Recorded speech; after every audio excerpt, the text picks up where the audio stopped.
प्रिय छात्रों, BA second year का जो सेकंड पेपर है हिंदी साहित्य का, वह है प्रयोजनमूलक हिंदी।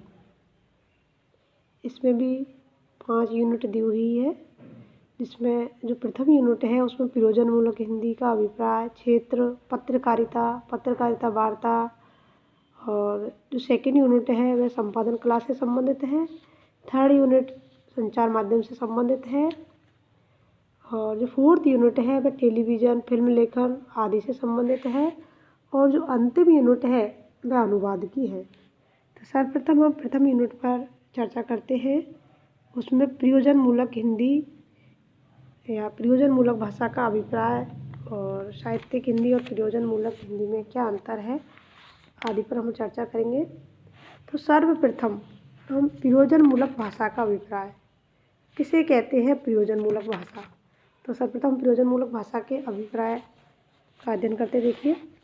प्रयोजनमूलक हिंदी का प्रचार दिनों दिन बढ़ता जा रहा है। ऐसी स्थिति में यह आवश्यक हो जाता है कि प्रयोजनमूलक भाषा से क्या अभिप्राय है। सर्वप्रथम ध्यान देने योग्य बात यह है कि भाषा व्यक्तिगत नहीं सामाजिक होती है। यह तो संभव ही नहीं है कि भाषा को हम समाज से काटकर अलग रख दें।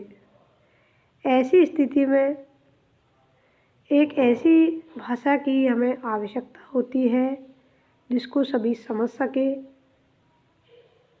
और जो सभी को प्रभावित कर सके और उसका कोई व्यवहारिक रूप भी हो। वास्तव में प्रयोजनमूलक भाषा इस प्रकार की भाषा है। प्रयोजन शब्द का अभिप्राय ही उद्देश्य अथवा लक्ष्य होता है। प्रयोजन शब्द का जो अर्थ है वह क्या है, उद्देश्य या लक्ष्य।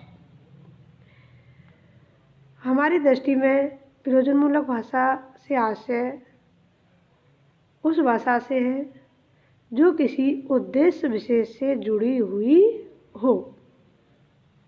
जब प्रयोजन के अंत में मूलक प्रत्यय लग जाता है तो उसे भाषा के विशेषण के रूप में प्रयोग किया जाता है। इस प्रकार प्रयोजनमूलक भाषा वह भाषा है जो किसी उद्देश्य विशेष से संबंधित हो। वैसे देखा जाए तो भाषा का प्रयोजन हमेशा से ही विचारों की अभिव्यक्ति के रूप में प्रयुक्त होता रहा है। वह भले मौखिक हो या लिखित, लेकिन उसका कोई एक निश्चित उद्देश्य अवश्य होता है। ऐसी स्थिति में प्रयोजनमूलक भाषा को परिभाषित करते हुए कहा जा सकता है कि प्रयोजनमूलक भाषा से अभिप्राय किसी विशेष प्रयोजन के लिए प्रयोग होने वाली भाषा से है। वह भाषा प्रयोजन सापेक्ष, स्पष्ट और सरल होती है और उतना ही अर्थ होता है जितना अविष्ट हो। लेकिन इसका अर्थ यह नहीं मानना चाहिए कि किसी भाषा का प्रयोजनमूलक स्वरूप उस भाषा के व्याकरणगत संरचना से अलग हो। अर्थात चाहे प्रयोजनमूलक भाषा हो या साहित्यिक भाषा हो, उनकी जो शब्द रचना है, जो पदावली है और अन्य व्याकरणिक रूप है, वो सभी समान होते हैं। हाँ, वो किसी विशेष प्रयोजन के संदर्भ में प्रयुक्त होने के कारण ही उसका नाम प्रयोजनमूलक पड़ा। हिंदी के संदर्भ में व्यवहारिक और प्रयोजनमूलक विशेषण का प्रयोग नया अवश्य है, परंतु अंतर्देशीय वाणिज्य व्यापार की भाषा दीर्घकाल से ही संपर्क भाषा बनी हुई है। अब आकर उसने नए दायित्व भी वहन किए हैं तथा वह अब पत्रकारिता,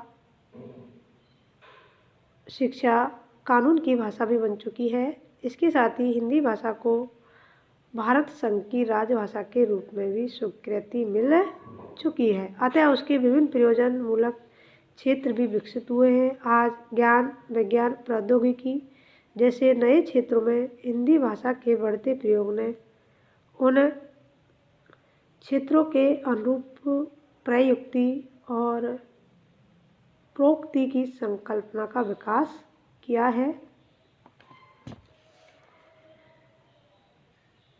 हिंदी का प्रयोजनमूलक रूप वही है जो भाषा का अनौपचारिक रूप होता है। हाँ, विविध प्रयोजनों के लिए उनके प्रयोजनमूलक रूप को ही ग्रहण किया जा सकता है। अब हम प्रयोजनमूलक भाषा और साहित्यिक भाषा या सामान्य हिंदी में क्या अंतर है, क्या ये दोनों एक ही है, इस पर चर्चा करेंगे। इसके पश्चात हम प्रयोजनमूलक भाषा के क्षेत्र का उल्लेख करेंगे। तो साहित्य का संबंध हमारे जीवन के अनुभवों, हमारी संवेदनाओं से होता है। उसमें हृदय और बुद्धि का मणिकांचन संयोग उपलब्ध होता है। साथ ही इन दोनों में से किसी एक पर भी विशेष बल दिया जा सकता है।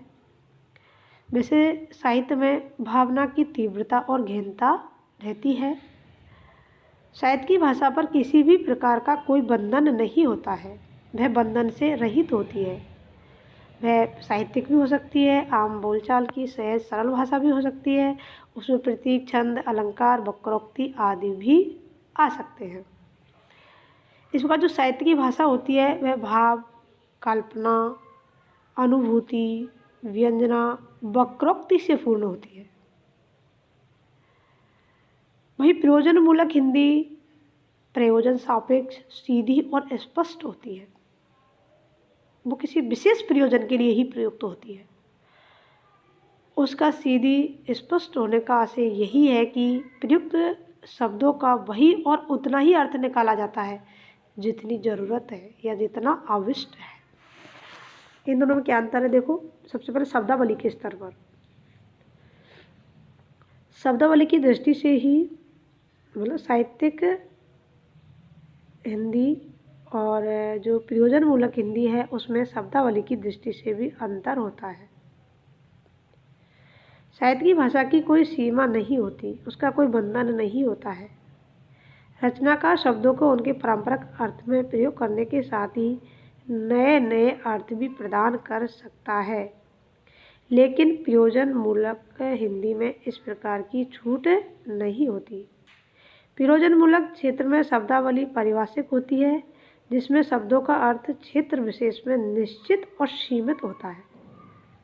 इसकी शब्दावली निश्चित होती है, उसकी शब्दावली निश्चित नहीं होती। उसमें कैसे भी शब्द प्रयुक्त किए जा सकते हैं, जबकि जो प्रयोजनमूलक हिंदी में जो शब्द जिस अर्थ में प्रयुक्त है उसे उसी अर्थ में प्रयुक्त किया जाता है। अगला जो भेद है वह वाक्य रचना के स्तर पर है। वाक्य रचना के स्तर पर साहित्यकार को पर्याप्त छूट रहती है। वह लालित्यपूर्ण भाषा का, साहित्यिक भाषा का, वह बिंबात्मक, अलंकारिक कैसी भी भाषा का प्रयोग कर सकता है। चाहे तो व्यंजनापरक लिखे, चाहे व्यंग्यपरक लिखे, कैसी भी वाक्य रचना वह प्रयुक्त कर सकता है। लेकिन प्रयोजनमूलक हिंदी लेखक के लिए यह स्वतंत्रता नहीं होती। वह एक क्षेत्र विशेष के जो सुनिश्चित वाक्य है उनका ही प्रयोग कर सकता है।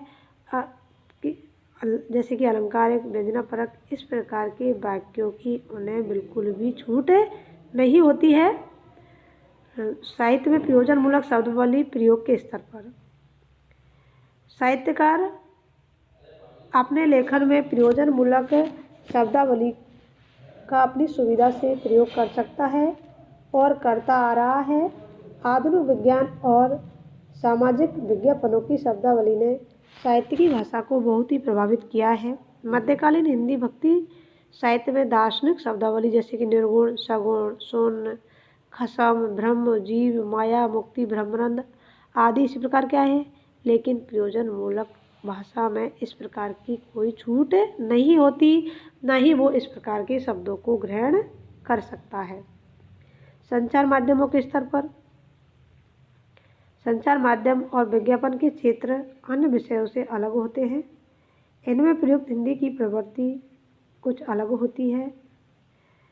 वह व्यंजना आश्रित प्रयोग को महत्व देती है।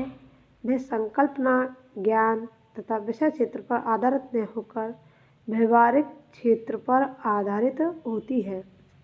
इस प्रकार प्रयोजन मूलकता के निकट होकर भी वह साहित्यिक हिंदी का रूप भी ग्रहण नहीं कर पाती है।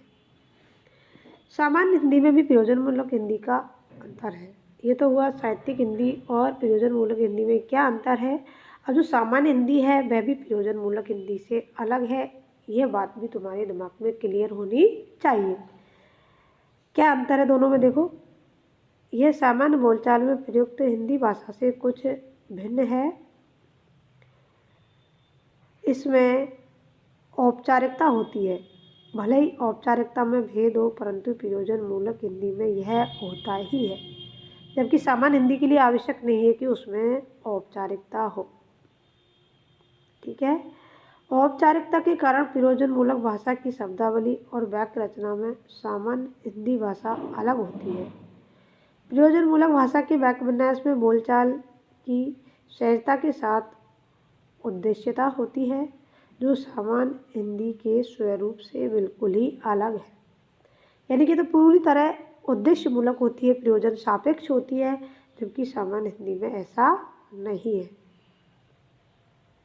प्रयोजन मूलक भाषा पूर्णतः स्पष्ट और असंदिग्ध होती है, जबकि सामान्य बोलचाल की भाषा में अपेक्षाकृत संदिग्धता और अस्पष्टता आ जाती है, अथवा उस किसी बात को घुमा फिरा करके भी हम कह सकते हैं। इस प्रकार से सामान्य हिंदी प्रयोजन मूलक हिंदी से अलग है। अब हम अगली वीडियो में प्रयोजन मूलक हिंदी के क्षेत्र पर चर्चा करेंगे। ठीक है।